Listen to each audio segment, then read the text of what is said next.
Hello, Dr. Shaw here, and welcome to another episode of Teaching Humanity Remotely. Today I want to give you a really clear example about our human nature and how important it is to see how we think and how we think affects and impacts the results we get in our life. So here's an example.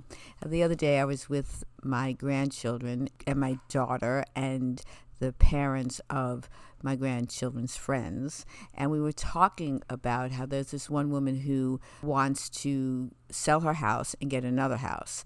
And another friend said to her, for as long as I've known you, you've been wanting to sell your house.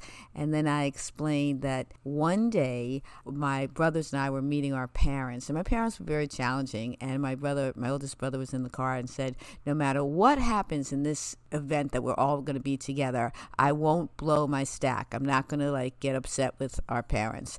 And I said, yes, you will. And my other brother said, yeah, you will. And I said, I'll bet you $1. He said, okay. And lo and behold, while the event was happening, my brother did blow his stack, and it was, a horrible experience. And afterwards, my oldest brother who blew his stack said, energetically, you were thinking I was going to do that. So you didn't help me have the control that I really wanted. And that was so interesting and so true. When the friend yesterday said to the other friend, for as long as I've known you, you wanted to sell your house, it didn't help create or manifest the possibility for the other friend who wanted to sell the house to sell the house. The position to really have for that friend was, I'm holding the space that you're going to sell the house and get the house that you want.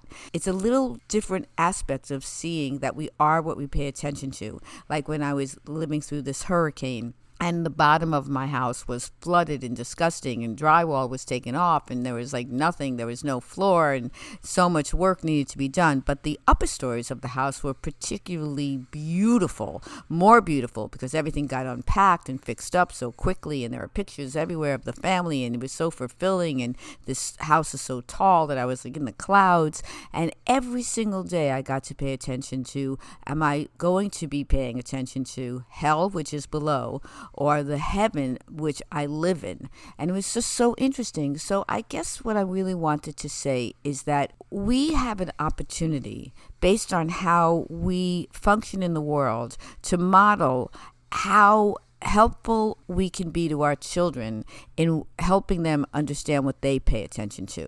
So here's another example. I was with my granddaughter, and she was with her friend, and it was really a beautiful time, and we were talking about their school experience. And in this class they have 2 teachers, and they were saying how one teacher favors a certain student. And I really thought about that, and what I really wanted to say, I was just listening because I want them to feel free to be able to share openly in my presence. They weren't really necessarily talking to me. They were just discussing. And so that's another little tidbit that I want to share with you and emphasize. Sometimes it's best not to say anything, just to listen so that your children feel free to speak in front of you, right? That's very important. But what I wanted to say, and I didn't say it, was when I was a teacher, and I saw that I was treating different children differently, and I thought, someone can see that maybe I favor someone, or maybe I'm treating someone differently. And I would say to them, boys and girls, in this class, and actually in the world, we're all different, and we all have different needs. And so you may see that I might be giving a different kind of attention to one person instead of another. What I want you to really be paying attention to is not what I'm giving to others, but how I'm giving to you. If you feel satisfied and fulfilled by my interaction with you, then all is good. And if you feel not satisfied, not fulfilled, if you feel like I'm not giving you enough attention, then let me know and we'll talk it out. We'll work it out, because I want to make sure that each person's needs are really getting met in this class. And I know that if there's misbehavior, my interpretation of that is that behavior equals need. So I'm going to work on that. So instead of paying attention to what the other person is getting, and you can feel disenfranchised, just check in and make sure that what I'm giving you is what you want and fulfilling. And if it isn't, then it's really legitimate for you to talk about it with me. instead of seeing what it is for someone else. Because you may be interpreting that I'm favoring someone, but for me as the teacher, I'm holding the space for each and every one of you. And I know that you all need something different. Just the way I need something different than the other teachers in this building, you need something different too. And so as long as I give each and every one of you what you need, then you're not going to be comparing what I'm giving someone else other than you. Very, very important. Now that is a subtle but really important distinction, and that's what I mean. We are what we pay attention to. So I had really good examples this week, so I wanted to revisit this topic of we are what we pay attention to and how much you can help your child feel more fulfilled by pointing out what they pay attention to that fulfills them and what they pay attention to that doesn't fulfill them, that actually makes them feel bad. For a long time, I was in this social group, and I said this before, and I was an adult, and every time I came back from that social interaction, I felt bad. I felt badly about myself, and I felt bad.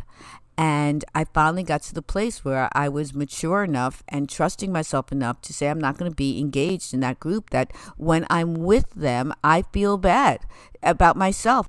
I just feel bad. I feel badly about the situation, and I feel bad about myself. And so I'm going to stop being in that situation. And I've stopped, and I feel much better. But it took me a really long time, and I'm a grown-up. So this is why it's really important for you to discuss this with your children. Let's say your child has a play date, and they come home, and they're really happy. Then you can talk about what a great play date that was because your child feels so fulfilled. And if the opposite happens, your child has a play date and they come home and they're really cranky and they feel terrible and they feel like they were left out or the person they played with was bossy, then you can help them make the decision to maybe not be with that person so much. So this is very, very important. It's like theory in practice. Oh, we are what we pay attention to. This is what it looks like.